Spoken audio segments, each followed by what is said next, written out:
नमस्कार दोस्तों, स्वागत है आपका आज के मुख्य समाचार में, जिसमें सबसे पहली और बड़ी खबर में आपको बताएंगे कि नीट पर प्रधानमंत्री मोदी की चुप्पी को लेकर भड़की सोनिया गांधी, कहा ध्यान न भटकाएं। दूसरी खबर में जिक्र होगा कि अयोध्या में पहली बारिश ने खोली विकास की पोल, श्री राम अस्पताल पानी में डूबा नजर आया। तीसरी खबर में आपको बताएंगे कि अयोध्या के जलभराव पर अखिलेश यादव ने कसा तंज, बोले यह भ्रष्टाचार का सैलाब है। चौथी खबर में जिक्र होगा कि नीट पेपर लीक के बीच हरियाणा में फर्जी एडमिशन का मामला आया सामने, सीबीआई ने दर्ज की एफआईआर। और इसी के साथ खबर में आगे आपको बताएंगे कि जन्मदिन के मौके पर अखिलेश यादव का खास तोहफा, सपा मुख्यालय के बाहर लगी भावी प्रधानमंत्री वाली होर्डिंग। दोस्तों, इसी प्रकार की तमाम बड़ी खबरें आपके लिए लेके आए हैं, लेकिन उससे पहले अगर आपको भी ऐसा लगता है कि नीट को लेकर अब कुछ बड़े फैसले लेने जरूरी हैं तो वीडियो कीजिए लाइक और चैनल को सब्सक्राइब करके बेल आइकन दबाकर कमेंट में लिखे जय हिंद। रुक करते हैं सबसे पहली और बड़ी खबर की तरफ। नीट पर प्रधानमंत्री मोदी की चुप्पी को लेकर भड़की सोनिया गांधी, कहा ध्यान न भटकाएं। जी दोस्तों, चुनाव के बाद संसद के पहले सत्र में डिप्टी स्पीकर के पद और नीट मुद्दे पर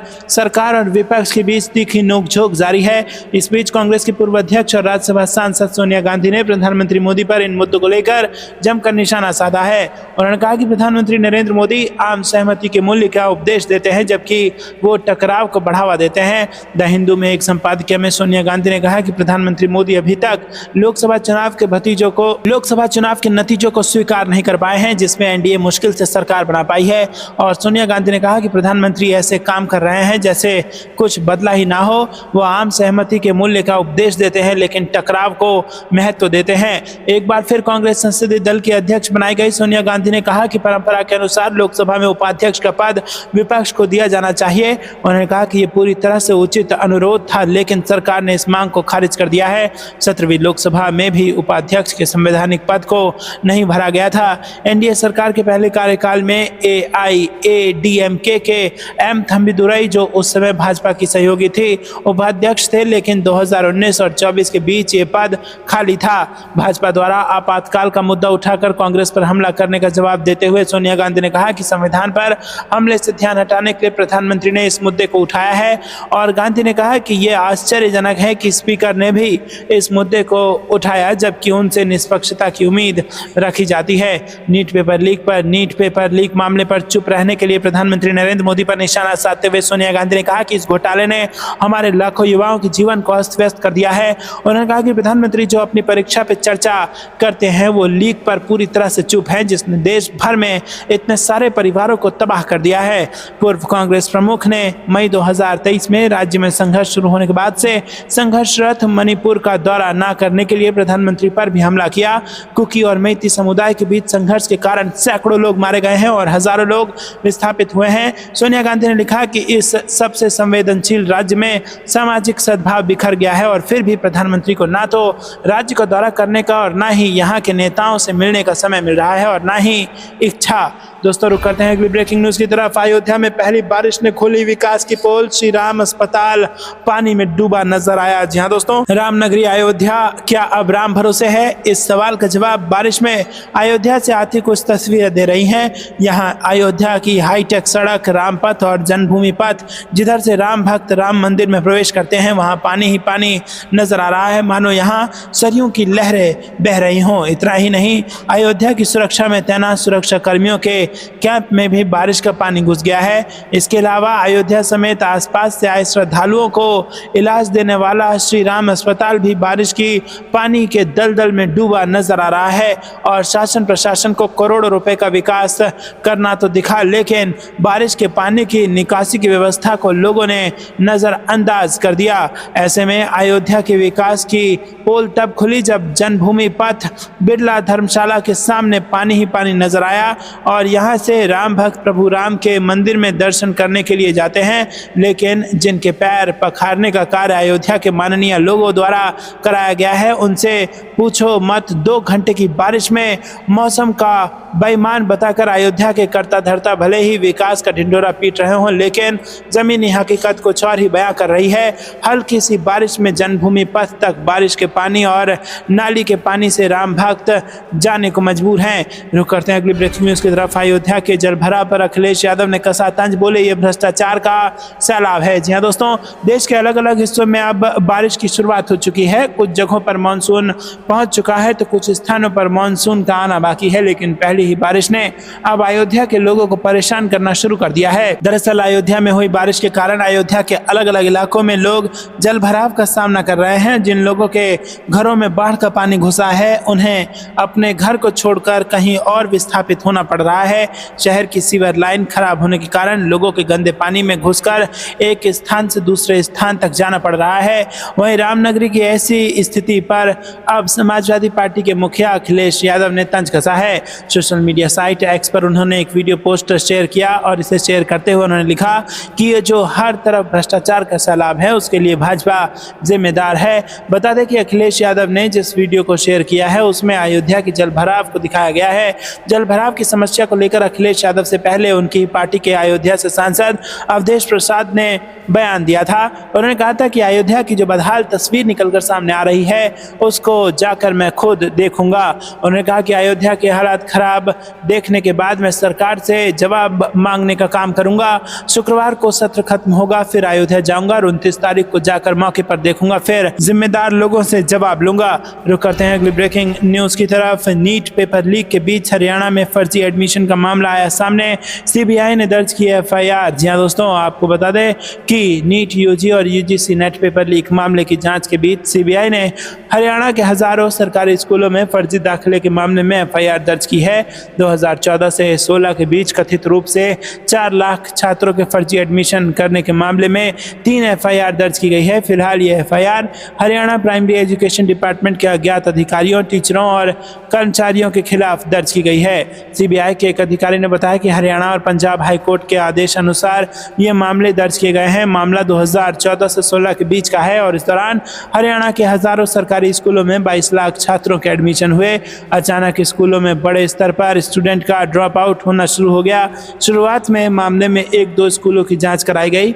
जांच हैरान करने वाली मिली और उसमें सैकड़ों छात्रों के जो एडमिशन किए गए थे असल में वो छात्र कभी थे ही नहीं, यानी सब फर्जी।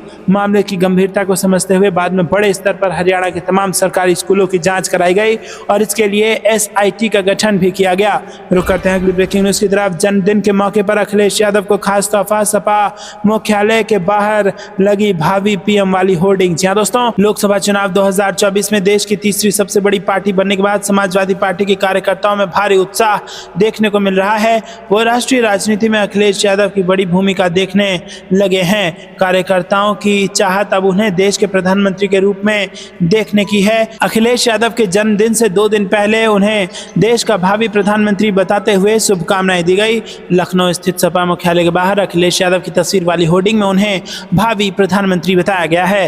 रुक करते हैं अगली ब्रेकिंग न्यूज की तरफ। डबल इंजन सरकार की डबल ताकत से 9 दिन में गिरे 5 पुल, बोले तेजस्वी यादव ये भ्रष्टाचार नहीं शिष्टाचार है। जी हां दोस्तों, बिहार के मधुबनी में एक और पुल ने जल समाधि ले ली। 2 दिन पहले ही पुल के गाटर की ढलाई हुई थी और इसी बीच पानी का तेज बहाव आने के कारण गाटर से सपोर्ट हट गया और वो धराशायी हो गया। इस मामले में फिलहाल किसी के घायल होने की खबर नहीं है। बता दें कि पिछले 10 दिनों में बिहार के अंदर पुल गिरने का ये 5वां वाकया पेश आया है। तेजस्वी यादव ने कहा है कि बधाई हो, बिहार में डबल इंजन सरकार की डबल ताकत से महज 9 दिन में केवल और केवल 5 पुल ही गिरे हैं। प्रधानमंत्री नरेंद्र मोदी की रहनुमाई और मुख्यमंत्री नीतीश कुमार की अगुवाई में 6 दलों वाली डबल इंजनधारी एनडीए सरकार ने बिहार वासियों को 9 दिन में 5 पुल गिरने पर मंगलराज की कल्याणकारी उज्जवल शुभकामनाएं प्रेषित की हैं। इसके आगे तेजस्वी यादव ने कहा कि पुल के गिरने से जनता के स्वाहा हो रहे हजारों करोड़ को स्वघोषित ईमानदार लोग भ्रष्टाचार न कहकर शिष्टाचार कह रहे हैं। विपक्षियों को भ्रष्टाचार का नारंगी प्रमाण पत्र बांटने वाले तथा पक्षकारिता की पत्रकारिता में पृथ्वी और आकाश की सभी रैंकिंग में नंबर 1 विश्व विजेता गोदी मीडिया द्वारा प्रमाणित सत्यवादी एवं अविनाशी नेता इन सुशासनिक कारनामों पर मुंह क्यों नहीं खोलते। पुलों के जल समाधि लेने पर विपक्षी नेता इस्तीफा दें। तो दोस्तों, आपको बता दें कि डबल इंजन की सरकार को जबरदस्त तरीके से घेर लिया है। यहाँ पर तेजस्वी यादव ने बिहार में और भ्रष्टाचार को लेकर बड़ा बयान यहाँ पर दे दिया है, भ्रष्टाचार का आरोप लगा दिया है तेजस्वी यादव ने बिहार की नीतीश सरकार पर, या फिर यूं कहिए कि डबल इंजन की सरकार पर। और बारिश जो है वो अभी शुरुआती बारिश है, और शुरुआती बारिश नहीं, विकास के तमाम दावों की पोल खोल कर रख दी है। आपको क्या कुछ लगता है कमेंट में जरूर बताइए। वीडियो को लाइक नहीं किया तो लाइक जरूर कीजिएगा। रुक करते हैं अगली ब्रेकिंग न्यूज की तरफ। सभापति ने विपक्ष के साथ किया सौतेला व्यवहार, मल्लिकार्जुन खड़गे बोले मुझे नजरअंदाज कर दिया। जी हाँ दोस्तों, कांग्रेस अध्यक्ष और राज्यसभा में नेता प्रतिपक्ष मल्लिकार्जुन खड़गे ने शुक्रवार को आरोप लगाया कि वो उच्च सदन में राष्ट्रीय पात्रता सह प्रवेश परीक्षा स्नातक यानी कि नीट यूजी का विषय उठाना चाहते थे, लेकिन सभापति जगदीप धनखड़ ने उन्हें अपमानित करने के लिए जानबूझकर नजरअंदाज किया। खड़गे ने यह भी दावा किया है कि विपक्ष के प्रति सभापति का व्यवहार सौतेला था। उधर राज्यसभा में विपक्षी सदस्यों द्वारा नीट यूजी परीक्षा के पेपर लीक मामले में सरकार को घेरते हुए हंगामा किए जाने के बीच सभापति जगदीप धनखड़ ने सदन में कहा कि नेता प्रतिपक्ष खड़गे स्वयं आसन के समक्ष आ गए, जो पहले कभी नहीं हुआ। सभापति ने ये टिप्पणी उस समय की जब विपक्ष के सदस्य राष्ट्रपति अभिभाषण पर धन्यवाद प्रस्ताव को लेकर हो रही चर्चा के दौरान लगातार हंगामा कर रहे थे।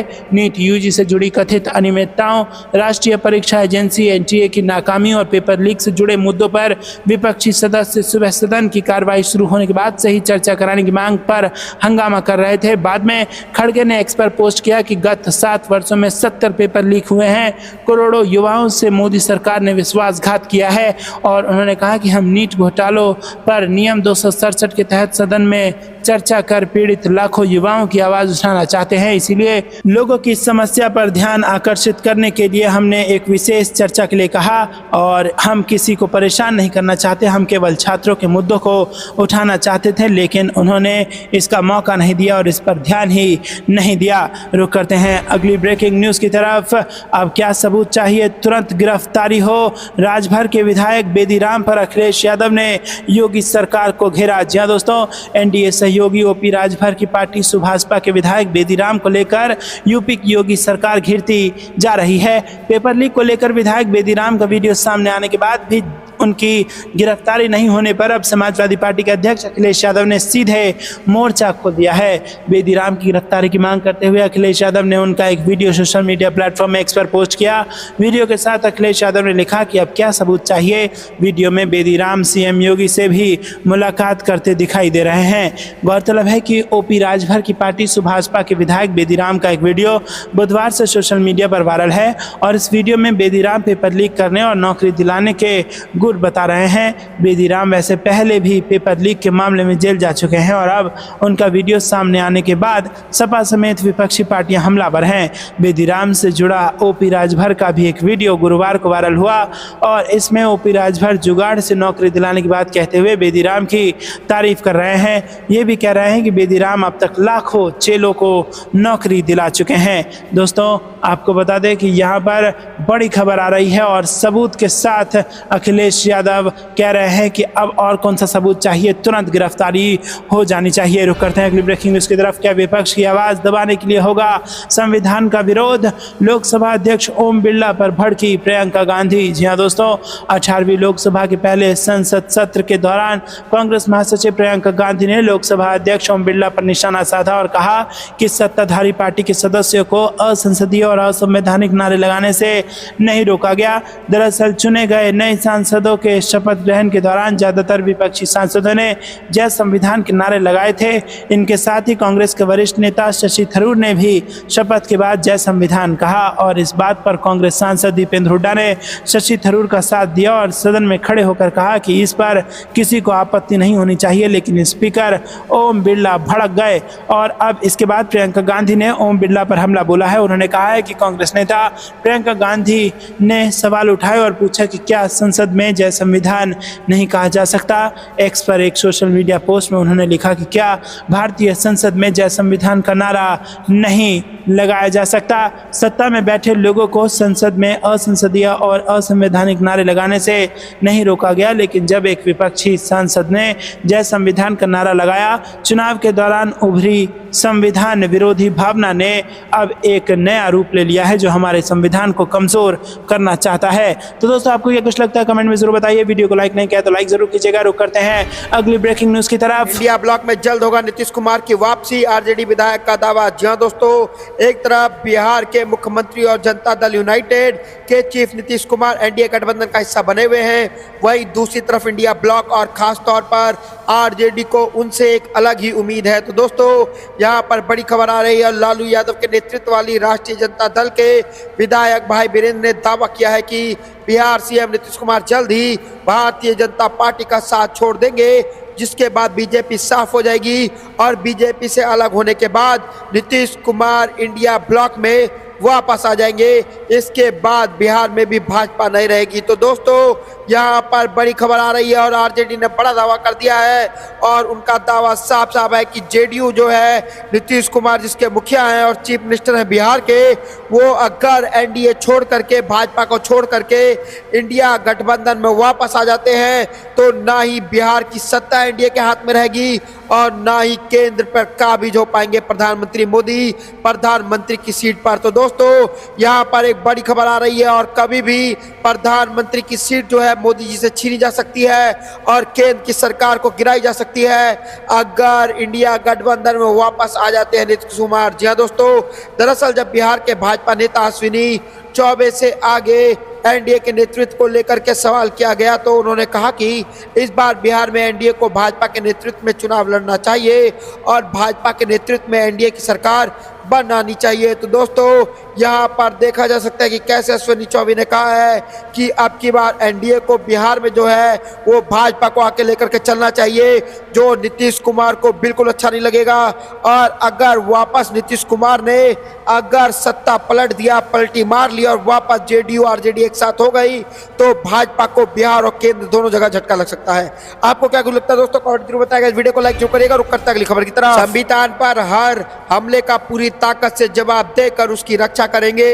नेता प्रतिपक्ष बनाए जाने पर राहुल गांधी ने इंडिया को कहा धन्यवाद। जी हाँ दोस्तों, कांग्रेस नेता राहुल गांधी ने लोकसभा में नेता प्रतिपक्ष बनाए जाने के लिए इंडिया गठबंधन और कांग्रेस कार्यकर्ताओं को धन्यवाद दिया है। साथ ही उन्होंने कहा कि विपक्ष का नेता बनना सिर्फ एक पद नहीं है बल्कि बहुत बड़ी जिम्मेदारी है। जी हाँ दोस्तों, यहाँ पर बड़ी खबर आ रही है जिसकी वह पूरी ताकत से निर्वाह करेंगे।